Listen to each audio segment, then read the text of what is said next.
So this past week, I came across a philanthropy program that was just really intriguing, all right? So this program is called the Graduation Program, all right? So historically, there's little evidence that shows that external aid for those impoverished countries actually helps bring them out of their poverty, all right? So in 2002, there's this new program, the Graduation Program, that was started to try something a little bit different. It's the idea of like, you don't want to keep doing the same thing over and over and over, expecting different results. So they're wanting to go and try something new. And so the whole goal of this program is that it's in the title of the name, that they would graduate, these people would graduate out of poverty. And so it's a 24-month program, and it all starts by giving a person or a family livestock, all right?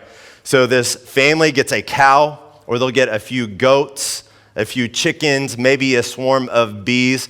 And so after they get this, for the next 24 months, they receive coaching in how to raise up this livestock. And then they also get a small stipend to just enough to where this family doesn't either kill the livestock or sell the livestock for their own personal gain. So the whole 24 months, they can continue out through this whole entire program.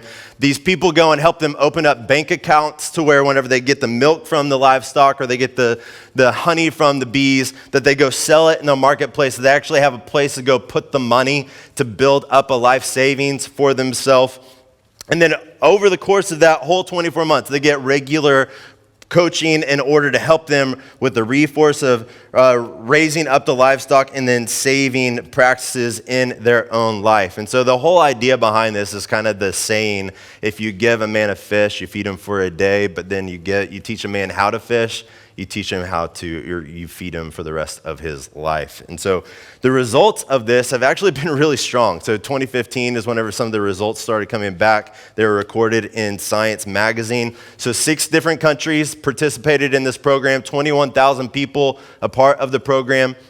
Some of the different countries saw really large dividends that happened. In India, for instance, the economic return was 433%. That's like huge, right? Like this is working. This is really good. Now, here's the question that I had, that as I was reading about this, other people had as well, is why? Why, if you give a person a cow, do you see such large, success rates with helping them graduate out of poverty? Why, instead of just getting handouts of money or getting boxes of food and supplies, what makes this program so successful over the normal external aid that people have received? And Nicholas Kristof of the New York Times concludes it's the power of hope. Here's what he says. Whether in America or India, families that are stressed and impoverished, trapped in cycles of poverty, can feel a hopelessness that becomes self-fulfilling. Give people reason to hope that they can achieve a better life, and that too can be self-fulfilling. So we're working through this book of Genesis. We're now through chapter 4. We're getting through chapter 5, and it feels rather bleak, all right? So here's how I felt coming to you over the course of the last 2 chapters. It feels like I'm just bringing in a hammer because we're seeing just the weightiness of sin, all right? So it feels like I get over halfway through the sermon, I've just sucked the life out of this place because I've just hit you with just how deep our sin runs. Humanity, over the course of the last 2 chapters, just seems trapped in this endless cycle of sin, that it's just this downward cycle, this spinning circle that's going down and down and down. Last week we looked at the line of Cain, and we saw the pattern of the human heart, right? That our heart tends towards pride, that we have a tendency of altering God's design, that we diminish the value of human life. This is the pattern that we saw in Cain's life, but we also see it in us. If you want more of an idea of that, go back and listen to last week and you can explore that with us. But the passage that we're looking tonight, though, is meant to instill some hope in us. Genesis chapter 5, it's a genealogy. You're like, how are we supposed to get hope from a genealogy? Just a list of names. But it's a deep dive into the family line of Seth that we looked at a little bit last week. It's 10 total generations that spans from Adam to Noah. And you see a pattern as the writer is going through each of these generations and is explaining the family cycle that's happening, there's at least 7 different sequences that you see. So you see a person's name, you see their age, you see the son that they had, you see the additional years that they lived, you see the other children that they had, their total lifespan, and then ultimately that their life ended in death. So here's an example in verses 6 through 8. Seth, the name, was 105 years old age when he fathered Enosh, his son. Seth lived 807 years after he fathered Enosh additional years, and he fathered other sons and daughters, his other children. So Seth's life lasted 912 years, total lifespan, and then he died. This is the sequence that you see over and over the course of 10 different generations throughout this genealogy. But this pattern is broken 3 times, all right? You see it with Adam at the very beginning, you see it with Enoch in the middle, and at the very end, you see it with the line of Noah. And so it's in these 3 exceptions that I think you see these glimpses of hope that, like, my heart has been yearning for as we've walked through Genesis 3 and 4. And so in a world marred with sin, we see the hope of purpose, the hope of life, and the hope of release here in Genesis chapter 5. So here's what we're going to do, all right? We're going to spend our time just looking at these 3 different exceptions. That's why Preston just kind of read these 3 different sections. Those are the 3 exceptions that we see here in Genesis 5. We'll explore these glimpses of hope, of purpose and life and relief, and then we'll close it out by piecing it all together, all right? So let's start with Adam and the hope of purpose. We see this in verses 1 through 5. Let me read it to refresh you after we've kind of worked through these different pieces. Let me read it so we can be refreshed, right? This is the document containing the family records of Adam. On the day that God created man, he made him in the likeness of God. He created them male and female, and when they were created, he blessed them and called them mankind. Adam was 130 years old when he fathered a son in his likeness, according to his image, and named him Seth. So right there is where we kind of see this differentiation that's happened. Adam lived 800 years after he fathered Seth, and he fathered other sons and daughters. So Adam's life lasted 930 years, and then he died. All right, where this stands out is that Adam has retained the Imago Dei, all right?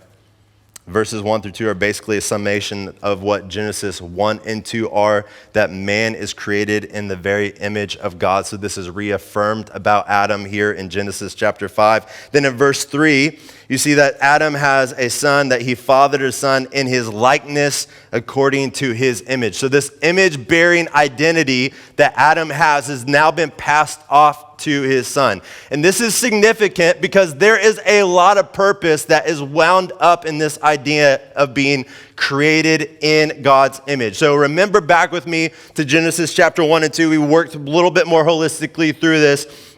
The Imago Dei means 2 things. That we're created in God's image and that we're created in his likeness, all right? So that you are created in God's image means that you have the highest revelation of God in creation. When creation looks at you and other people look at you, they are reminded that God is real. All of creation is an expression of divine thought, but you are on a different level. When people look at you, there is something about you that communicates to a watching world that God is real. But not only are you created in God's image, you're also created in his likeness, that there are certain attributes about you that model who God is. For instance, like God, you express dominion over creation. So God speaks creation into existence. He's the one that holds it all in. He holds it all together by his very word. But the way that he's created us in his likeness, over all of creation, he's placed us above it so that we exercise dominion over it. Over the animals, over the land, over the water, over the plants. We exercise in likeness of God dominion over creation. Like God, we're also created relational. We believe that God is a Trinitarian God. He's one God in 3 persons. We saw this back in Genesis chapter 1. When he says to himself that they are going to create God, he says, let us create man in our own image. We are hardwired for relationships. Before this world was even created, God existed in perfect fellowship amongst himself, Father, Son, and Holy Spirit. We are created in his likeness, and so we are created for relationships. When we're not in relationship, we fail being human because we were created in his likeness. And as God's image bearers, he also gives us a mandate that we are to be fruitful and multiply. So here's what this means. That you image God shows that you have intrinsic dignity, value, significance, and worth. Every person that is seated here in this room was created with worth and value. God looks at you, says, you are my image bearer, and I honor you. You have worth, you have value to me. That you are like God speaks to your ability, that above all the rest of creation, that there's something about you that whenever you model and you live in this world, you have intrinsic capabilities that no other piece of creation can exert but you. That God has called you to participate in his work shows that you have immense purpose. And look, all of this is retained even after the fall. This is God's kindness, and this is God's grace to us, a gift that we do not deserve. In our sin, we reject God's glory for our own, and we look for fulfillment not in God, but in his gifts. That's what happens. And look, we get the sense of the sting that this caused in God because we experience it in our own life as well. All right, so this idea of glory, that we steal God's glory. You've had instances where you've experienced this, all right? When somebody stole the limelight from you, when they stole the spotlight from you, whether it was your birthday party when you were a little kid, like one of your friends comes and he like steals the show, all the light is supposed to be on you, but they kind of steal all of the exposure that's happening in the room. Like you get angry, right? That happens. Or whenever you have like this a big announcement and someone one-ups you, or you have like these big accomplishments that you want to share with other people, and then you have your friend that comes in and is like, I became president. And it's like, you suck. You know what I'm saying?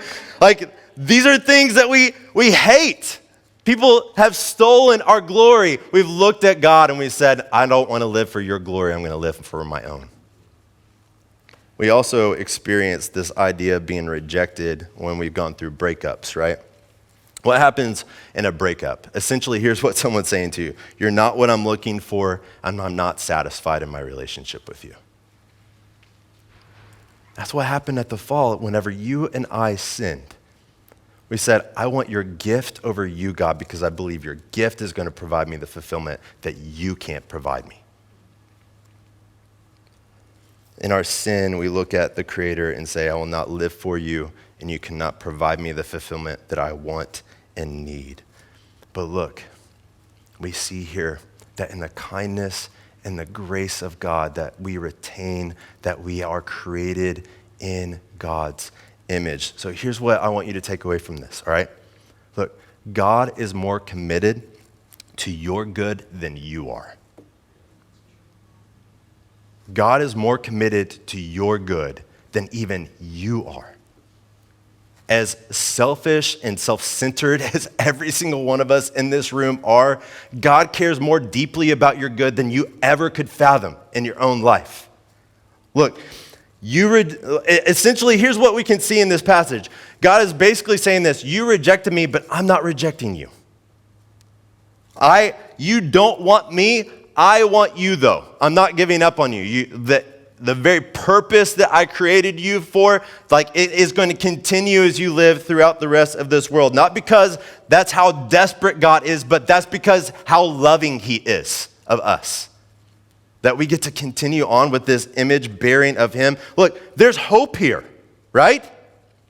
And the cycle that we've seen of just this downward spiral of sin, in the midst of all of this, Adam is reaffirmed that he bears the image of God. You have purpose, you have significance, you have value. God is committed to your good. There's hope here, right? So that's the first wave of hope that we are hit with throughout this genealogy. We find the second one in the second disruption with the life of Enoch in 21 through 24. So let me refresh us. Here's what it says. Enoch was 65 years old when he fathered Methuselah. And after he fathered Methuselah, Enoch walked with God 300 years and fathered other sons and daughters. So Enoch's life lasted 365 years. And look at this. Enoch walked with God. Then he was not there because God took him. All right, so two things stand out here about Enoch. He walked with God in that he never tasted death. So this gives us hope in a couple of ways, all right? The first one is this. There's hope that fellowship with God is possible, right? Enoch walked with God. Enoch enjoyed a supernatural, intimate fellowship with God. Enoch personally experienced God in this life. It wasn't just something that he knew a lot of facts about God, and it wasn't that he just lived a pious life in this world by what it says that he walked with God. No, he knew and he experienced the goodness and the love of God in his life. Yet, he did walk a pious life. He did walk in fellowship with God because he knew God's heart. He knew what God valued. He knew what God loved. And so Enoch, having experienced the goodness and love of God, said, I'm going to place at the priority of my life the things that God values and loves. And those things are going to be the things that I chase after in this life. We know that this is true because we get a few instances about Enoch's life later in the New Testament. So Jude 14 through 15, Jude is Jesus' brother. Here's what he says about Enoch, that Enoch prophesied in his day about the evil words and deeds of the people. Essentially, here's what happened. Enoch, knowing who God is, walking with God, knowing the values that God had, the love that was about God, the goodness of God, the way that he heard people speak of him and the way that people acted, he went and prophesied and said, that's not who God is. This isn't the way to fulfillment in this world. Follow God. Submit yourself to this God. He is a personable God. He's a good and loving God. He will meet you if you draw near to him. This is what Enoch is going about in his day, prophesying. Because he's experienced this. He's experienced the goodness of this God. And then Hebrews 11 says, before Enoch was taken away, he was approved as one who pleased God. So God looked at his life and he said, this is a man that is pursuing the things that I love. And so he looked at his life with approval. So yes, he lived a pious life, but it's because he knew what God loved. He knew what God valued. He had experienced the beauty of who this God was. And again, we see here God's kindness, all right? Yes, we retain purpose and value and worth here, but we're not just pawns in God's big scheme. He longs for a relationship with you. Like, that's the hope that we can pull out, that Enoch walked with God. A few weeks ago, we talked about how our souls are restless until this relationship with God is fixed. We were created for this relationship, and so we should look that Enoch walked with God, and we should say, praise God. That God still longs not just to have his value and his purposes worked out in our life, but he wants a relationship with me. That's what we see in Enoch's life, that he walked with God. But we also see that Enoch was taken away by God. So all the patterns broken in Genesis 5, this disruption may be the one that stands out to us the most. All right, so here's what it says. Enoch walked with God, then he was not there because God took him. Look, death is our greatest fear in life, is it not? It's our greatest fear. One of the pastors that I was reading this past week, he put it death like this. It's the greatest interruption because death tears loved ones away from one another. Every one of us have experienced this in this room, right? Maybe varying different levels, but we've all experienced the tearing away of someone that we love here in this world. Death is also a great schism. It rips apart the material from the immaterial, so when someone passes, it takes soul away from body. That's not how we were created. Body and soul are so created to go together that whenever death happens, it rips the two apart. That's not how God created our bodies and our souls to work, but that's what death does. It inflicts this great separation, this great schism between material and immaterial. It's also the great insult, all right? So death brings decay to the imago Dei. Shakespeare, in one of his plays, talked about how we as humans, when we die, we just become worm food. all the value, all the purpose, all the significance and worth that you are created with when you die, you just become worm food. What an insult, right? And then ultimately, death is the greatest enemy because no one can escape it. Yet, in a long line of then he died throughout this whole entire chapter, we get a then he was not there. And this disruption of Enoch's life gives us hope that death does not have the final say, right? That life and not death gets the final word for those that walk with God in this life. R.C. Sproul puts it like this: life is so precious that there beats within every human heart a hope that there will be victory over the grave. Every single one of us feels that, right? When you think about your loved ones, when you think about your own life, there's this beating in your heart that that death and the grave will not have the final say over your life. Well, we look at Enoch and we get hope here because death didn't seize him. God took him. And so look, step back for a second. Are you tasting the hope that's here in Genesis 5? Right?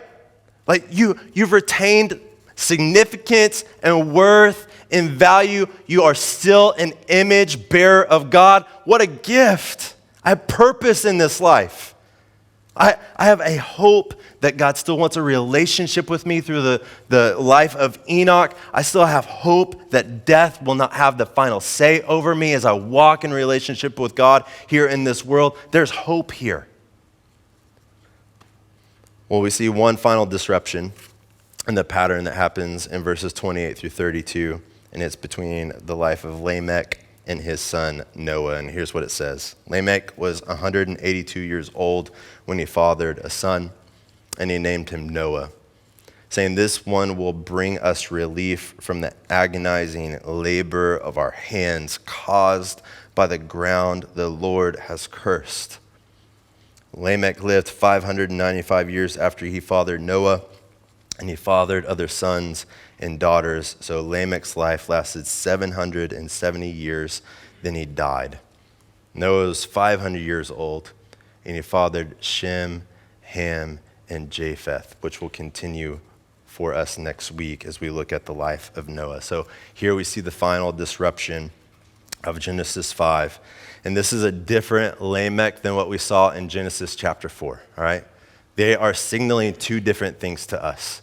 So Lamech of Genesis 4 shows what we are capable of, how deeply infected our hearts are with sin. What Lamech did, every single one of us are capable of. But in Genesis 5, we get a different Lamech because he signals to us what God is capable of, which is relief from the curse. That's what we get here, all right? So we see hope of relief from the curse in Lamech in the way that he names his son Noah, all right? This is the only name in all of Genesis 5 that we get any type of translation of what the name means. And here's what the name means. It means rest or comfort, all right? So when Lamech names Noah, and then we get his prayer, this one will bring us relief. It means that he will give us rest or he will give us comfort from the curse. And so, look, Lamech has lived a lot of life, 182 years, right? I mean, mind-blowing to any of us. It seems small in the grand scale of all the other names that we've seen here in Genesis chapter 5, but 182 years, that's a lot of life. He's witnessed just that how evil and wicked have spread throughout humanity in this world, all right? We see in Genesis 6:5, so we'll look at this next week, but this is just the air of what was going on in their lifetime. Human wickedness was widespread on the earth, and every inclination of the human mind was nothing but evil all the time. He's experienced just how wicked and evil human beings are, and they spread throughout the world.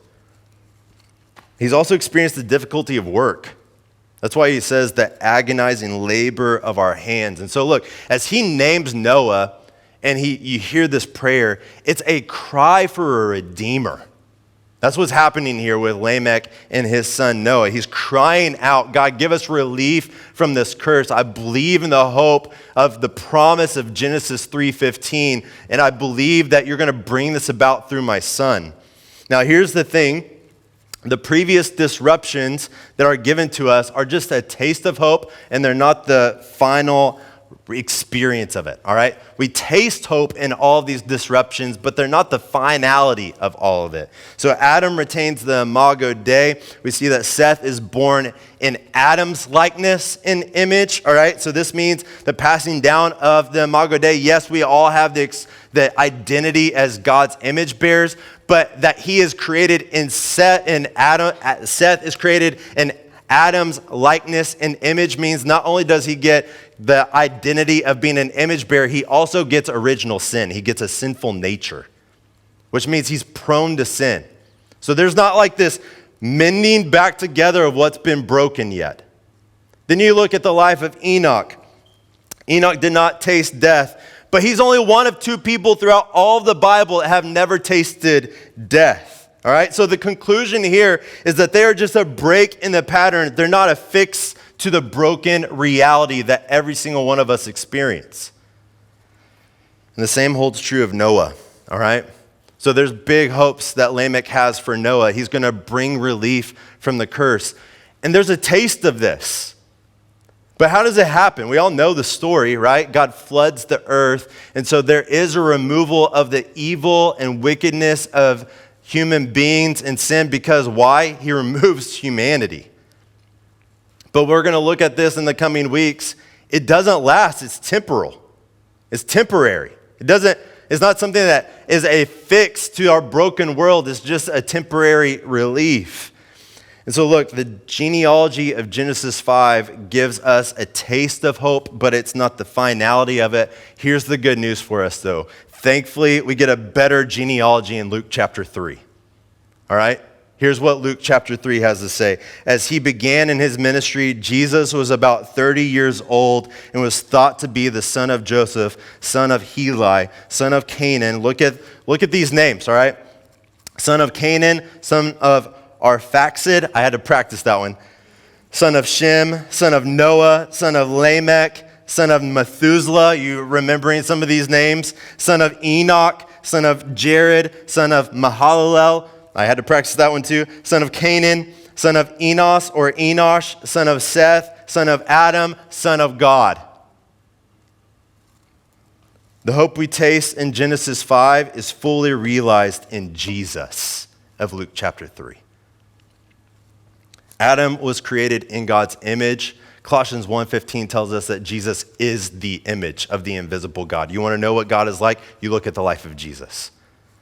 Enoch walked with God and was taken by God. Jesus too walked with God, and he didn't taste, or his life was not taken from him either. What happens in John 10? What does Jesus say about himself? No one takes his life from him. He lays it down, right? Through Noah, the world experiences temporary relief, but how? Through the condemning of the world. What happens with Jesus? We get definite relief from the curse because through Jesus, God saves the world, right? Jesus is the greater Noah. He didn't come to condemn the world. He came to save the world. That's what he says of himself in John 3:17. For God did not send his son into the world to condemn the world, but to save the world through him. So look, Genesis chapter 5 is an appetizer of the hope that we have. Jesus is the full course meal. Everything in Jesus, all of our greatest hopes, all of our deepest longings are met in Jesus. You want freedom from sin? Then you look at the cross of Jesus. You want fellowship with God? Then you look at the regeneration, the rebirth that happens in Jesus. You want victory over death? Then you look at the resurrection of Jesus. You want relief from the curse? Then you look with anticipation to the coming kingdom of Jesus. That's where you get it. It's the fulfillment that we see of the hope that we have here in Genesis 5. So look, this should beg us to ask, well, how do I secure this hope? How do I get security of this hope? If it's just this taste in Genesis 5, we get the fulfillment in Jesus, how do I secure it? And throughout all the Bible, it's simply just belief. Belief in who Jesus is. And in essence, it's like you go all in on Jesus, believing who he said he was, believing what he did on your behalf. if your life is like this poker game, instead of just giving chips away to, I've gathered a lot of things that may earn like God may want me because of all that I've accomplished in this life, or look how closely I've followed God's commands, and so I'm going to place my chips here. No, you don't do any of that. You go all in, all of your chips, all of your life, believing who this Jesus is and everything that he has done for you. This belief in Jesus, saying, I am not turning to anyone or anything or any other besides Jesus for the hope that I will have a right relationship with God. This is Jesus calling one of my favorite stories in the Bible. So Mark chapter 5, there's a dad named Jairus that comes looking for Jesus to save his dying daughter. And on the way, as he's going, there, if you've read through it, you know that there's other circumstances that happen that get Jesus like stopped up, and so he doesn't get there quickly as he's still on his way with Jairus. It's reported to Jesus that the girl has died. All right, so like imagine being Jairus here. All right, this is your daughter. This is the girl that's created in God's image. You can imagine just the hopes and desires and the dreams that Jairus had for his little daughter. And then the greatest enemy that every one of us experience, death, snatches this little girl away from him. He goes to Jesus seeking relief from the curse, right? She has sickness. She's on her deathbed. He goes in a last-ditch effort to Jesus, come and save my daughter, come heal my daughter. Jesus goes, news that the daughter is dead.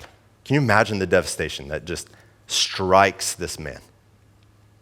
But what does Jesus do in the midst of this news? He looks to Jairus and he says, don't be afraid, but only believe. Then Jesus shows us why we are to believe in him. We're to place all of our chips in. We go all in on Jesus, who he is, the power, the ability, the things that he does in our place is all shown to us because of what he does with this little girl. Jesus goes into the house. He sees people crying. There's hysteria that's going on. He tells the crowd that the girl's just sleeping and they laugh at him. And then Jesus goes into the room and he takes the girl by the hand and he commands her to wake up. And what happens? She does. One of my favorite ways, or one of the things, I found a picture that I think perfectly depicts the belief that Jesus is speaking of here. And so it should show up on the screen. And so here's a headstone that a dad made for his son. And what you can see here, what happened with Jairus' daughter, Jesus takes her by the hand, tells her to wake up, and she does. His little boy didn't experience. His little boy that I don't know what the sickness was that happened in his life, but it bound him to a wheelchair. And the father's hope, the father's belief, is that when his son passed away, that it was as if he's just tasting a light nap because he believes that his son is in the hand of this Jesus. And so whenever he tastes death, when he falls into this nap, it's not that he's fleeing this world where he experienced the full reality of everything that this dad had hoped and dreamed for his son, this son that bared the image of God, this son that he had big dreams for, this son that he felt like death just captured his son away, the loss and the things that broke his heart. He realizes, he places his belief in this Jesus, that when his son tastes death, look, he's released from his wheelchair.